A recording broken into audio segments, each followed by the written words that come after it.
However, this will be a moment of bliss you will never forget. Because I, Alexa Bliss, will be competing in this Royal Rumble match.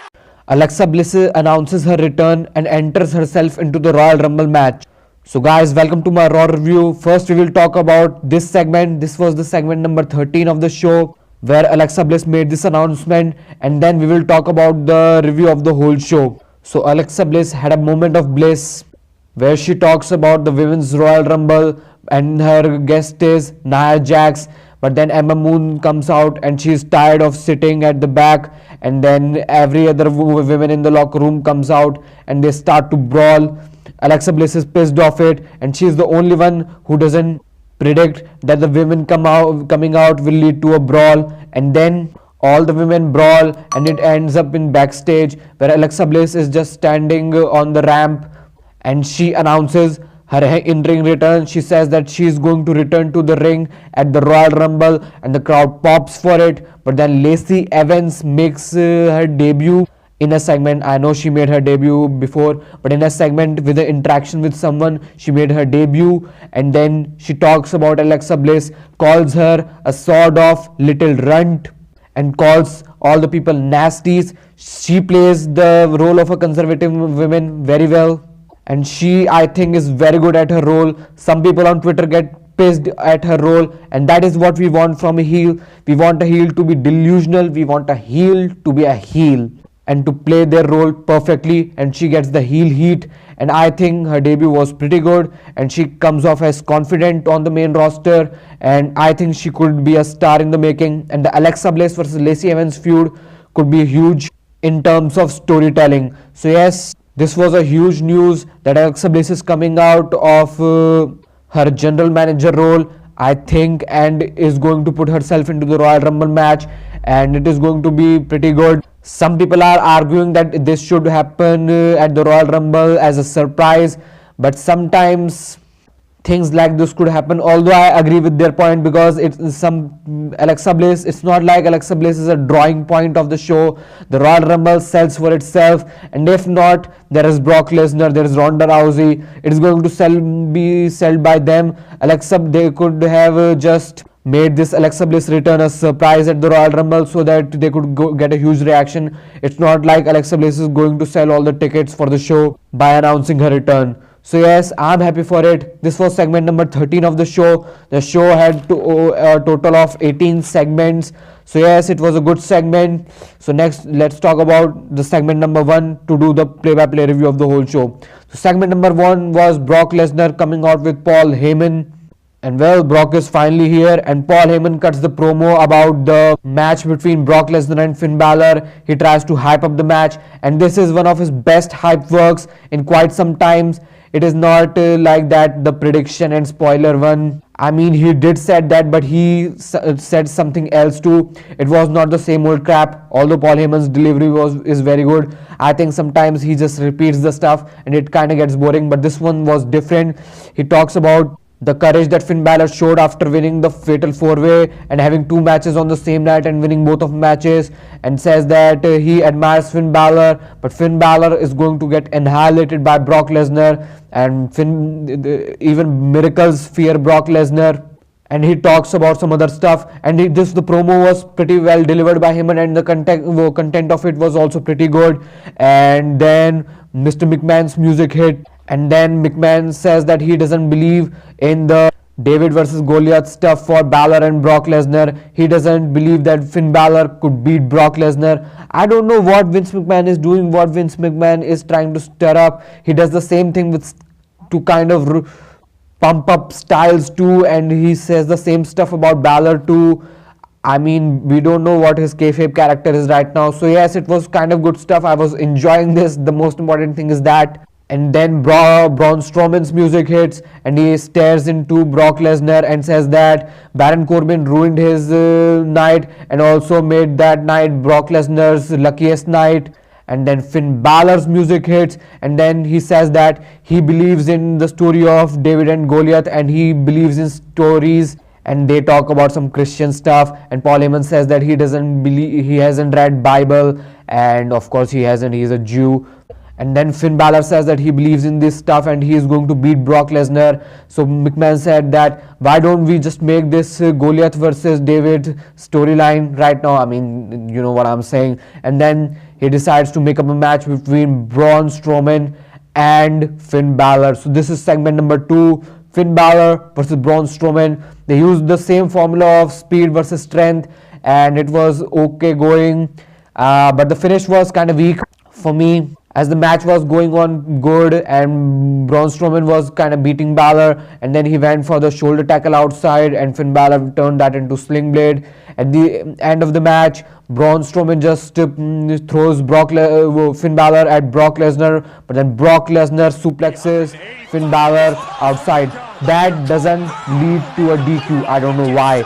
And then Braun Strowman stares at Brock Lesnar, but then he gets distracted by it. Finn Balor hits a coup de grace on Braun Strowman, and then Brock Lesnar comes in and hits a F5. And between that, also Finn Balor hit a Tope's Cornhill on Brock Lesnar. So yes, this was going on good, but the finish of the match was disqualification. And the funny thing is that they didn't consider Brock Lesnar suplexing Finn Balor a DQ, but they considered him giving an F5 to Balor. Let's talk about segment number 3. It is the IC title pose off. So Lio Rush and Bobby Lashley come out, and then Lio Rush says that no one is on Bobby Lashley's level, not Dean Ambrose, not Seth Rollins, not anyone. And then he says that that Bobby Lashley is going to celebrate his IC title win by a pose off, and there is a platform for Bobby Lashley where he flexes off his stuff and poses off at his butt and stuff. But then Apollo Crews music hits and he wants to have a match with Bobby Lashley, but then Lio Rush says that there is going to be a no match, but there could be a pose off. So Bobby Lashley and Apollo Crews flex their muscles off, which looked kind of bad. It looked awful. If you make a casual watch this, and at last Apollo Crews just throws Lio Rush on Bobby Lashley, which leads us to segment number 4, which is a match between Bobby Lashley and Apollo Crews. So the match was very short and it was kind of nothing. It was again a match kind of based on outside interference and distraction, with Lio Rush distracting Apollo Crews. So Apollo Crews went for a bench press against Bobby Lashley, hits it and then bench presses Lio Rush, but then he was distracted by it, so Bobby Lashley gives him a spear for the win. So Bobby Lashley wins in that. Segment number 5 is Seth Rollins coming out to cut a fiery promo and says that this is Martin Luther King Jr. Day, and he just walks on his principles and he's going to follow his principles and get on the top and stuff. He talks about that. The promo was pretty good, but yeah, I'm kind of tired of Seth personally. There's always a kind of on and off situation with Seth. I personally call him Mr. Inconsistent because he just sometimes get fiery and then he just goes off and then he comes back and he goes off. It's just the continuous story of Seth Rollins, and I hope he doesn't turn out to be Dolph Ziggler in the upcoming years to come. So yes, he cuts a promo, but then McIntyre comes out and cuts another great promo. He says that he is going to win the Royal Rumble and he hopes that Seth Rollins and himself are going to be the final 2 in the Royal Rumble, so he could beat Seth Rollins and main event WrestleMania. That was a great promo by McIntyre, and Rollins' promo was also pretty good. So this segment to me was a success. So this again led to a match. So we got this is the 3rd time that we are getting this. First a segment, then a match, then a segment, then a match, and again a segment, which leads to a match. So we got ourselves Seth Rollins versus Drew McIntyre match. The match was pretty good, not as good as their previous outings, but still a good match. McIntyre was the more impressive man in this match for me. His power moves were just great. He hit a white noise from the second turnbuckle on Rollins. As Rollins kicked out, he just turned that into a powerbomb, which looked beautiful. And at last, Seth Rollins won by a rolling schoolboy. So that beat McIntyre. So WWE did a bad decision for making McIntyre lose to Dolph Ziggler and Finn Balor, and now Seth Rollins. I know they shouldn't have made McIntyre made so dominant and then have no program for him at WrestleMania, but still I think if he would have been dominant, he could have a program at WrestleMania with anyone.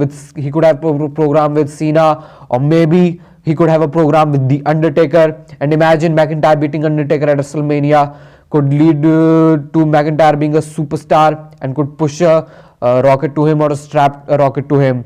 So segment number 7 was the Revival talking to Vince McMahon, and they said that they want another chance for the tag team title match against Bobby Roode and Chad Gable with a special guest referee. Kurt Hawkins comes to Vince McMahon and says that he wants to match too, but when Vince McMahon makes Kurt Hawkins the referee for their match, and then Revival starts to kiss Hawkins' ass immediately. So then we got ourselves segment number 8 with Dean Ambrose cutting a backstage promo, and he says that he has his own principle for Martin Luther King Jr.'s Day. And yeah, that was a promo. Segment number 9 was Lucha House Party versus Jinder Mahal and the Singh Bros. I mean, what can you expect from this? It was just a match and Lucha House Party won. So segment number 10 was EC3 backstage looking into the mirror, posing, and then Dana Brooke says he looks good, and yeah, it was, I mean, Dana Brooke looks pretty good too. And then Elias walks on from here, and then segment number 11 comes on, and Elias is in the ring. He just tells a song and does the same stuff, and then Baron Corbin comes out to interrupt him, and Elias says that he's going to continue the song, and Baron Corbin's mic gets cut off. Elias sings a song, but then Baron Corbin comes into the ring, and then it leads to segment number 12, Baron Corbin versus Elias. It was a boring match. I personally like Corbin in the ring, but Elias is kind of weak for me. I mean, Corbin is kind of boring too. I mean, you know, and the match was boring as usual and as expected. So segment number 14 was Titus O'Neil saying that he is going to enter into the Royal Rumble match. We missed segment number 13 because it was Alexa Bliss's segment. We already talked about that. So segment number 15 is Ascension versus Heavy Machinery. So this is Heavy Machinery's debut. That is in-ring debut, and it was pretty good because they squashed Ascension. I kind of feel bad for Ascension because they were awesome in NXT and now they're getting squashed. But still, it is what it is.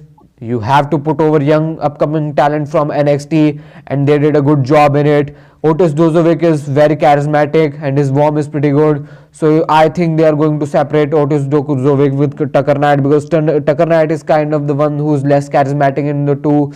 But still a good tag team, two horses doing good stuff and comedy. I like them. Segment number 16 is another title match. That is another tag match for the tag team titles, and Kurt Hawkins is the special guest referee in it. So Kurt Hawkins is actually the smartest referee I've ever seen in my life. He was just trying to prohibit Revival from any cheating moves, and he always pushed Dash Wilder's legs, and all the attempts of Revival for cheating, he pushed Scott Dawson holding Dash Wilder's leg to make the leverage for the pin. He caught Dash Wilder using the ropes for the leverage for the pin. He caught Dash Wilder using the tights for the pin, and at last Chad Gable won with a small package, and this storyline continues. And then the Revival tries to beat up Kurt Hawkins, but then Zack Ryder comes out and makes the save. So Edge heads have reunited. This is another news from the show, a pretty newsworthy show. I mean, it is a go-home show for the Royal Rumble, so it will be pretty newsworthy.